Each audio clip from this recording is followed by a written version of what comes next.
ঢ্যাঁড়স যেদিন এভাবে রান্না করি ভাত একটু বেশি রান্না করতে হয় আমার।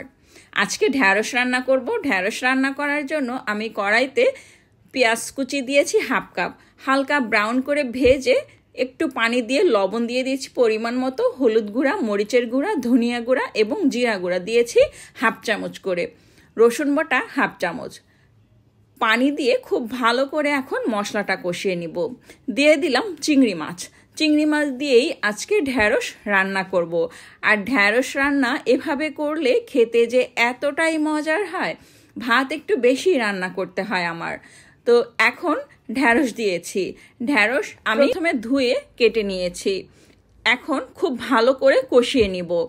আর খুব ভালো করে না কষালে কাঁচা একটা মশলার গন্ধ আসবে। দিয়ে দিলাম হাফ কাপ পানি। ঢাকনা দিয়ে ঢেকে দিয়েছি। ঢাকনা তুলে আবারও একটু নেড়ে চেড়ে নিব। ঢ্যাঁড়স কিন্তু খুব দ্রুত সিদ্ধ হয়ে যায়, বেশি সময় লাগে না। মাত্র 10 মিনিটের মধ্যেই এই রান্নাটা কমপ্লিট করতে পারবেন। এতটাই সহজ এবং এতটাই মজাদার একটা রেসিপি। তো এই যে হয়ে গেল দারুণ মজাদার ঢ্যাঁড়স দিয়ে চিংড়ি মাছের মজাদার রেসিপি। এই রেসিপি যারা কখনোই ট্রাই করেননি, একবার হলেও ট্রাই করুন।